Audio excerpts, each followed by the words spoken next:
Stephen, it's a pleasure to talk to you today. You are the filmmaker for Accidental Climber, the story of Jim Geiger, who is one of the oldest Americans to ever attempt Everest, actually a great-grandfather. How did you get to know Jim, and how did this all start for you? Well, I had finished my previous documentary feature called American Native around 4 years ago. And we had, my producing partners and I had just started showing it to some of the producers on the film. And we had just kind of locked the cut. And it was, we were close enough to kind of see the end in sight. And so the discussion came about, what are you going to be doing next? And that film took about 4 years to make. And so my quick, immediate response was, something that's finite. I don't want to, if I can, I don't want to enter him into another project that's going to take 4 years. So I said, I think I might be interested in doing a narrative.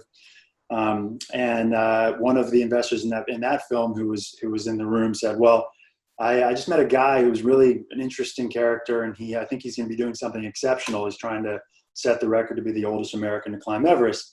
And it would be a documentary, but it's finite because, he has his plan to climb it, next May. And he introduced us, and I flew to Sacramento a few weeks later to meet Jim in person, and we went to dinner. And I like to tell the story that, within 10 minutes of sitting across from him at the dinner, I had really just fallen in love with the guy. He's so warm and affable and inspirational and authentic, really without trying to be.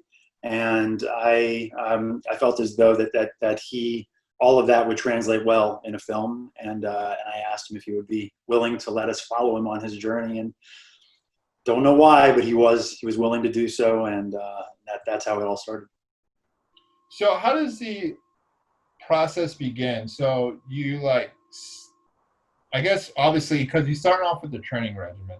So are you just following him along? Are you flying in on certain days? How is that actually captured, the narrative, before y'all actually leave together to Nepal? Because like you said, you flew into Sacramento, you obviously live in two different cities. How did you coordinate that together to be able to get that narrative before the actual expedition takes place? Well, fortunately there's so much planning that goes on in a attempt to climb Everest, and you have, if you're committed to doing that, most likely you're going to have at least a year of a runway to do that, and Jim did have that, and Jim, being the good planner and professional that he is, had already had a pretty strict schedule mapped out. And I did say to him, I guarantee, I can promise you that I don't. Our film should not and will not have any effect on your climb, whether it's on Everest or any other mountain that you're doing. I don't want you to, change anything to accommodate us. I promise you, that was very important for me to do, obviously, because, anytime you're on a mountain or altitude, you've got some danger there. And so we pretty much, off of Jim's year-long schedule, just planned intermittent trips up to Sacramento, or some of the more important training climbs that he was going to do, such as Mount Rainier, we obviously planned for. And we knew that getting closer to the departure date, which was March of 2014, that Jim would, that we probably would be kind of ramping up our exposure to him, because things were kind of happening more quickly, and that was the sort of the meatiest part of his preparation time. So we did, and then obviously we had to plan also for his climb and all the logistics of being able to film over there. But I'm sure you have plenty of questions about that. Yeah, absolutely. But actually, before we go into that, I want to ask about you, because Sure. You're coming along on this journey with him. And we talked a little bit before we started the interview, but you pretty much need to be about in the same amount of shape, because you two are going up Everest. What was that experience like? Because you're starting to realize I'm not just a filmmaker. I'm not just here to tell his story. but I also need to be in the physical condition to be able to keep up, to be able to capture that story. What was that like for you?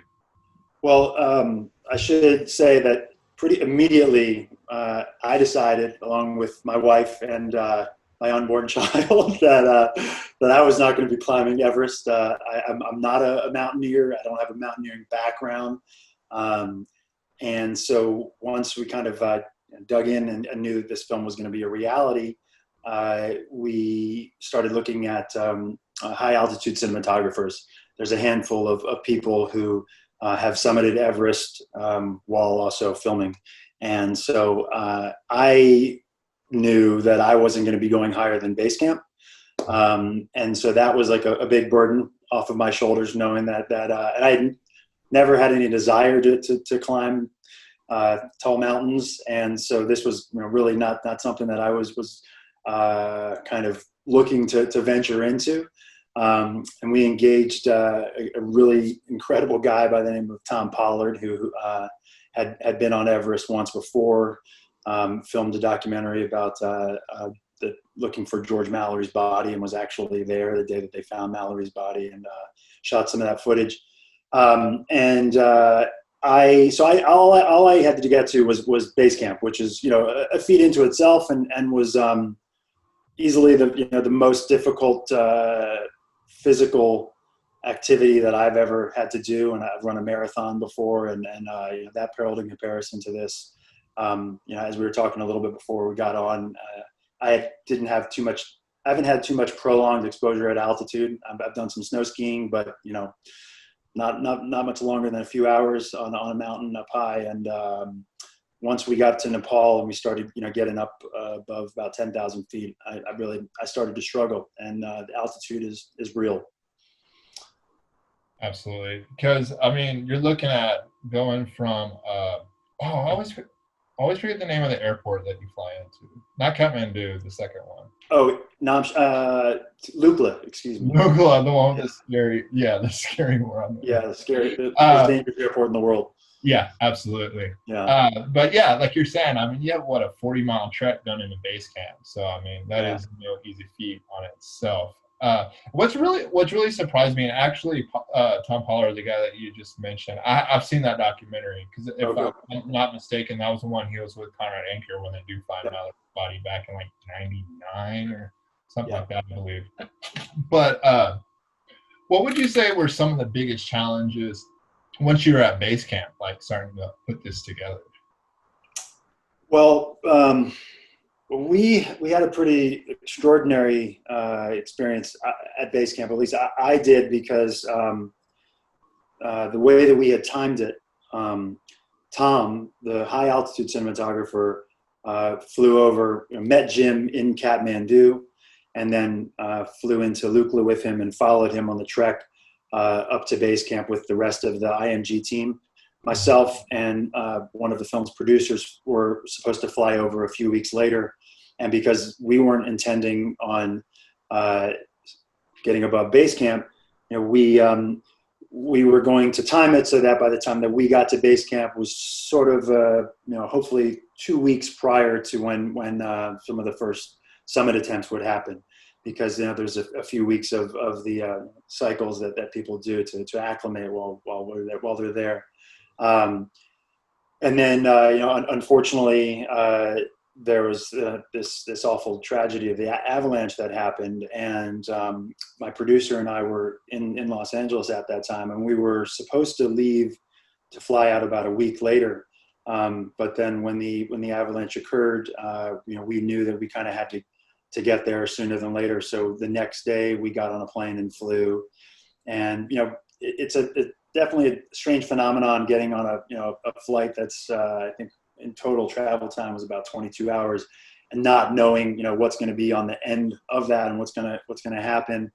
But we were able to kind of get into Kathmandu for a day or two, and then go to Lukla and get up to base camp. And by the time that we got to base camp, the mountain had already officially been closed. So we knew that the climbing season was over, and at that point we didn't know what the we were ultimately going to make the film about, because up until that point, the film was focused really on on Jim's pursuit of summiting Everest. And while I was plainly aware that before we ever got anywhere near Nepal, it wasn't a guarantee that Jim was going to get to the top of the mountain. He only had basically one practice day on the mountain. That's it, and then the avalanche happened. So we had to pivot pretty substantially and quickly to sort of follow different storylines that ultimately ended up making it into the film. Yeah, that was you just answered my next question, is like how you ended up transitioning the narrative of the story, because I'm sure, and that's the thing I think a lot of times when you're making movies as well, or documentaries, is like certain events will happen that you're forced to change the narrative of, or an original vision that you may have had. So yeah, thank you for answering that. Sure. I'm trying to think. I mean, that's really what I want to talk to you about, man. It's just like your experience alone, not alone, but experience working with Jim. How do you think Jim felt? Actually, I'm going to cut this real quick and go back. Sure. How did Jim feel the first time that you sat down with him after his experience, after y'all got back from the Himalaya, or actually it may even been when y'all were in Nepal, but when he realized that this wasn't going to be the original story that he was hoping it would be? What was that conversation like?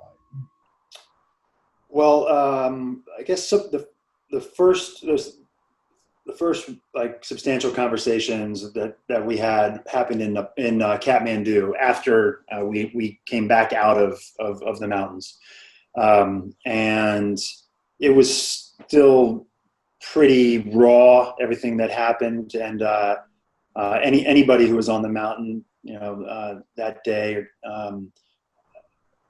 was profoundly affected by it. And so we didn't, I think it was still very visceral for Jim at that time. So he really, he wasn't thinking about himself. He was really thinking about, the tragedy and really honoring the memory of the 16 Sherpas who were killed in the avalanche.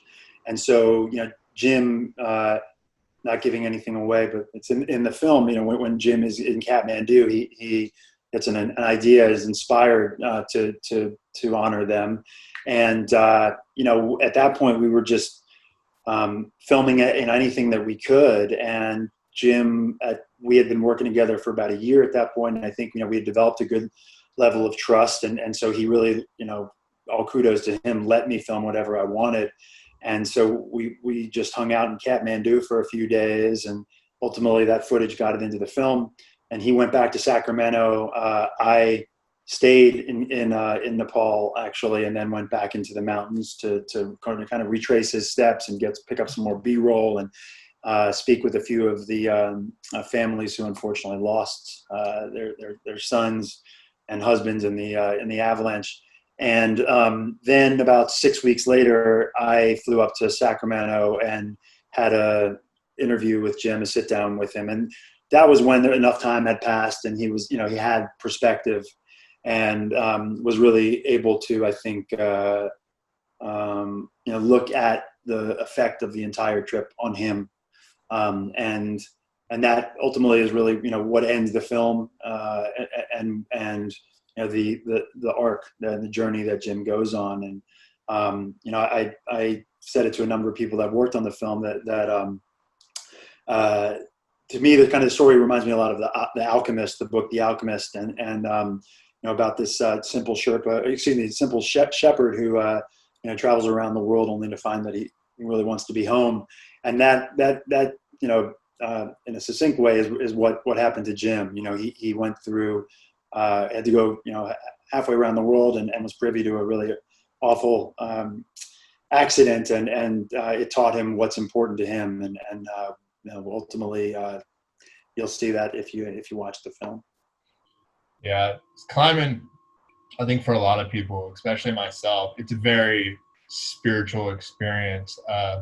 like I tell some people, I go there to refill my soul, you know, after it's been kind of sucked out in the real world that we live in. And it seems like Jim kind of, in a way, he had a completely different perspective, you know, obviously because of the events that, you know, that occurred. But in the long run, I think in life in general, like it gives you that perspective of like appreciating the things that you have, you know, because like you said, you have so many family members that did lose aunts, uncles, you know, nephews, daughter, or sons and fathers, you know, that, yeah, it kind of just puts life in general, you know, into a kind of a tragic yet beautiful perspective in a way. So, Yeah. what would just to wrap all this up, what do you hope that people maybe come away with, or actually even better than that, what did you come away with filming this? How did it change your perspective, maybe on the world, maybe on life in general? Did it have any effect on you? It's a great question. It did. I briefly mentioned that prior to filming, my wife got pregnant, and then in the midst of filming, we had our first child, and she was born in November, and then in March the next year, we were going over to Nepal. Everyone's heard people say this, and it's become kind of trite, but as an artist, or really as anyone, when you have a child, you look at the world through a different lens, through your kid's eyes. There's no way of I think avoiding that. It was definitely something that weighed on me when we got over to Nepal and were filming with some of the families who lost loved ones in the accident. And one of the families that we were visiting with was the mother of the deceased, the widow of the deceased, and his young daughter. And his daughter was a few months younger than my daughter, and it was it would have been difficult for anyone to witness. But that really was a hard thing for me to kind of to film, and I felt I felt wrong filming it, even though they had invited us into their home and they were aware that the cameras were rolling and wanted to share the story. It just I felt like I was violating their just privacy or something, or his privacy, but I think we did it in a very delicate way, and I'm very proud how that footage integrates into the film, and that had a profound effect on me filming that scene. But also, as you mentioned, I agree with you. I think climbing is a really, spiritual experience, and especially if you're lucky enough to do it somewhere that's remote. And I don't know if you've ever been to the Himalayas, but I mean, if anybody who has an opportunity to go there, urge you to go. It's just, it's some of the most incredible landscape that I've seen, and I did a lot of writing, journaling when I was over there, and I would always say that it took us 13 days to trek from Lukla to base camp, and every day it was like a different topography, a different environment. It's like today it looked like we were in the Scottish Highlands, and then tomorrow it looked like we were on the surface of the moon. I was I'm a pretty self-aware guy, and was very aware of the experience and just how fortunate I was to be able to be over there, much less making a film about someone trying to do something exceptional. So the project definitely changed me. I hope that's like a specific answer of how. I'm sorry if it isn't, but it did. Dude, that was beautifully said. Thanks. Yeah, I mean, because a lot of people, they're like, what do you want the audience to take away, or like, what did the subject, what did Jim take away from it?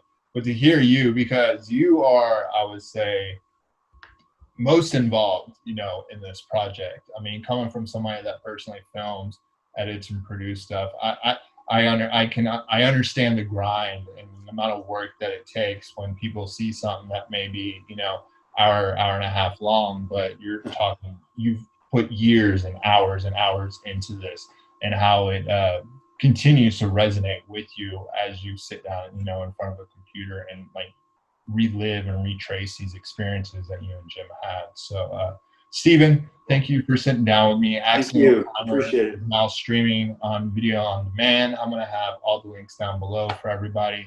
Definitely go check it out. So, Thank you very much. Great to meet you.